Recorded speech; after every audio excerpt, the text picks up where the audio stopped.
Hi everybody.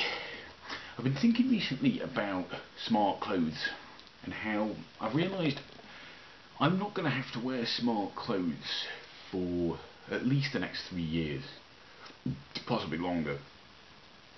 Now I know you're thinking if you're subscribed to me on YouTube, and probably even if you know me in real life, you're thinking, Andy, you never wear smart clothes. When do you ever wear smart clothes? I wear them as little as possible because they're uncomfortable and I don't like the way they look. But I do sometimes have to wear them if I'm working in a school. But I'm not going to be working in schools for at least the next 3 years. I'm still going to be teaching privately and doing other work like that, but I'm not actually going to be working in an educational institution at any point.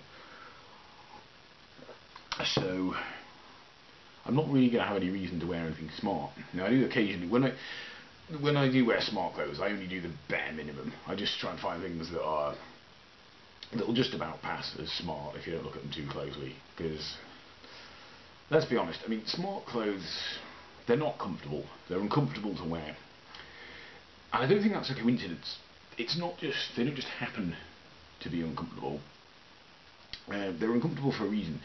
It's to show, by wearing them, you're showing the people who are asking you to wear them, which let's face it is the only reason we ever wear them, that you're willing to make yourself uncomfortable to please them.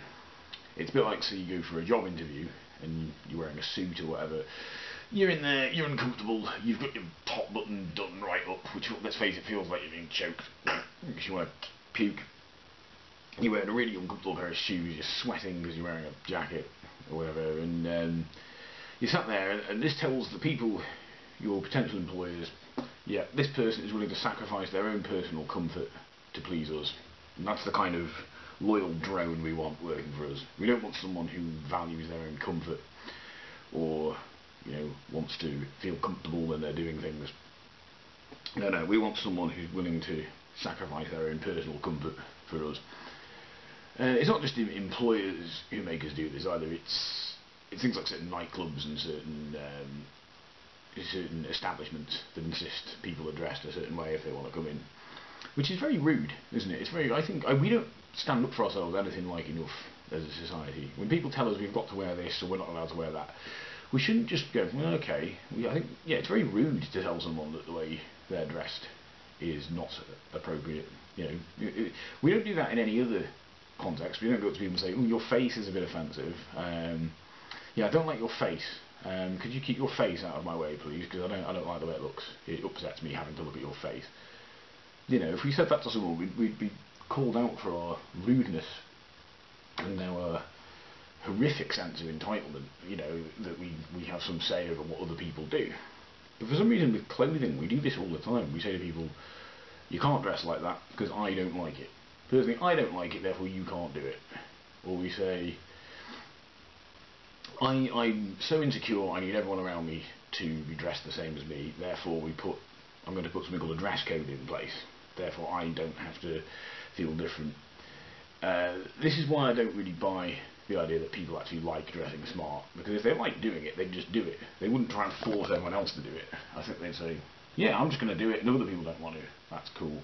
And to be fair, some people do. I know some people who always like to dress in smart clothes, even if they're in a casual kind of place. I don't know very many, but okay, if there's people who like doing that, then that's great.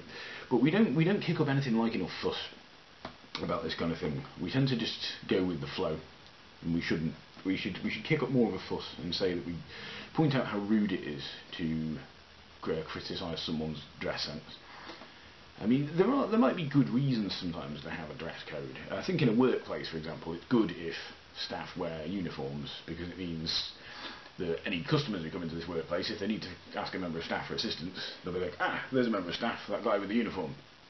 Yeah, I'll go and talk to that person. So that serves a purpose. That makes sense. It makes sense. There's a reason for that. But even then, I mean, there's no reason why that uniform can't be comfortable. It's this insistence that people wear uncomfortable clothing just to really break them, to make sure they know, make sure they definitely conform to our sort of ideals.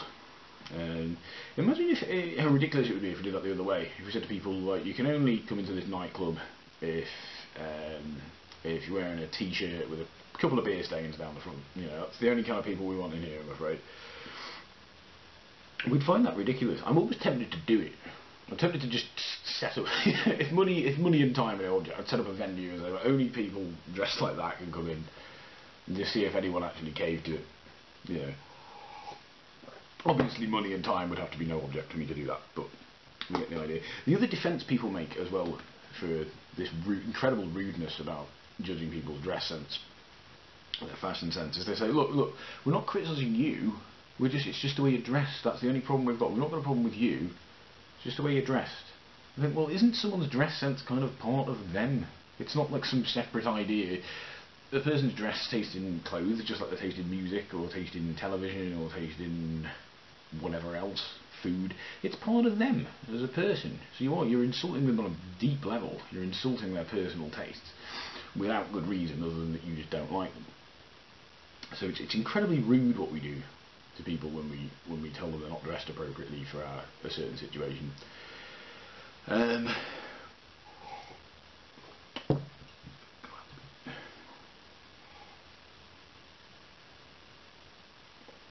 Another thing about dress codes is they're more than a bit sexist, and I think they're sexist both towards women and men.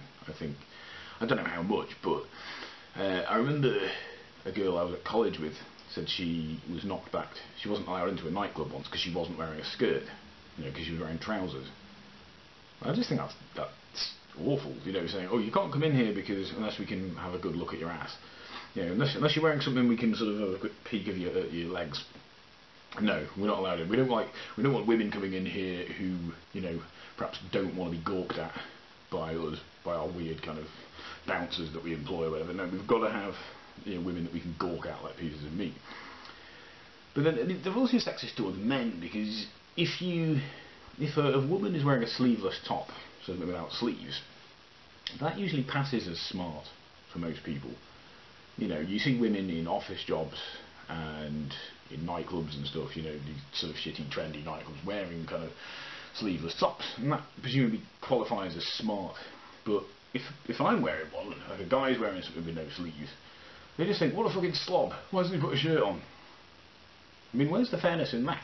I wear like sleeveless stuff because I'm a big sweaty guy. I just need to let my armpits breathe, basically. You know, I like to move. I don't want to keep chafing on sleeves and shit like that.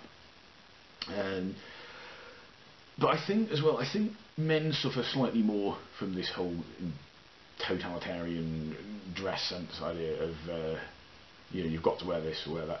In a sense, they suffer more because they don't have as much choice. I think women have a lot of choice of what they can wear and still meet this criteria for being smart. Like they can wear skirts, or they can wear sleeveless tops, or tops with sleeves, or they can wear dresses, or they can wear... Usually they can wear trousers as well, although obviously this nightclub I mentioned would be an exception.